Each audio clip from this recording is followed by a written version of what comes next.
حضرت بلال رضی اللہ تعالیٰ عنہ سے ایک دفعہ کسی نے پوچھا کہ آپ نے پہلی دفعہ حضور صلی اللہ علیہ وسلم کو کیسے دیکھا؟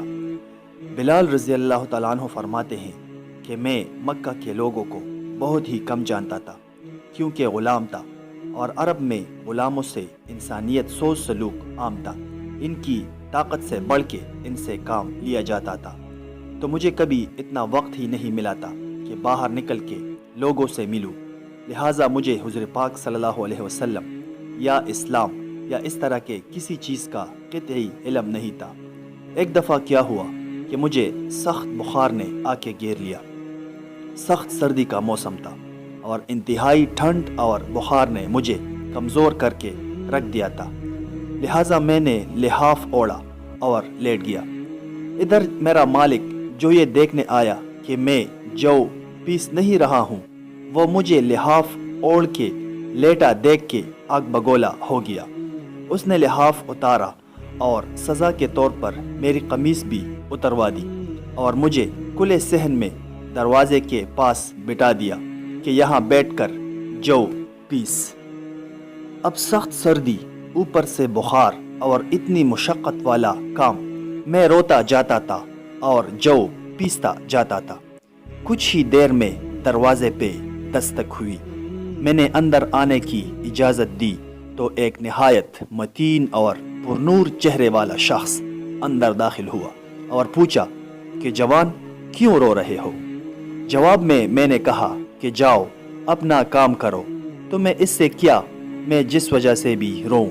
یہاں پوچھنے والے بہت ہیں لیکن مدد کرنے والا کوئی نہیں۔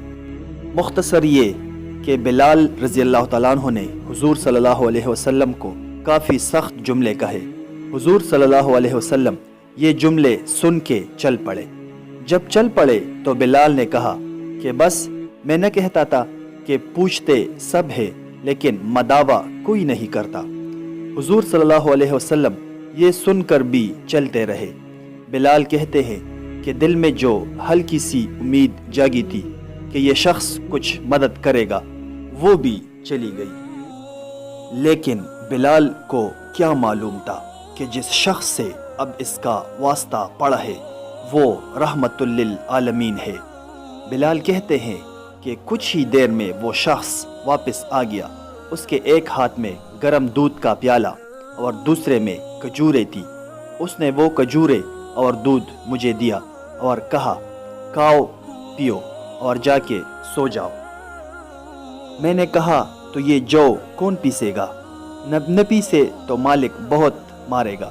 اس نے کہا، تم سو جاؤ، یہ پیسے ہوئے مجھ سے لے لینا۔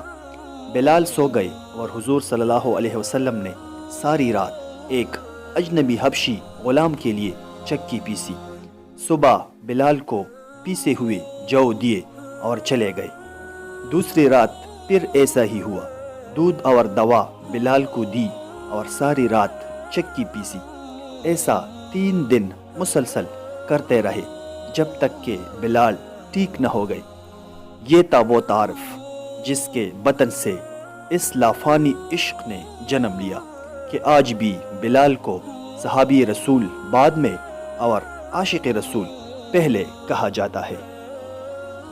وہ بلال جو ایک دن اذان نہ دیتے تو خدا تعالیٰ سورج کو طلوع ہونے سے روک دیتا تھا۔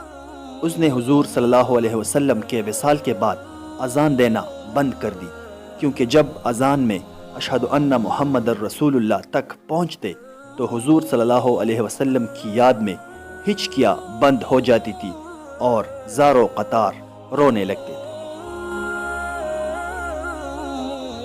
دوستو، چینل کو سبسکرائب کریں اور بیل آئیکن پر ضرور کلک کریں۔ شکریہ۔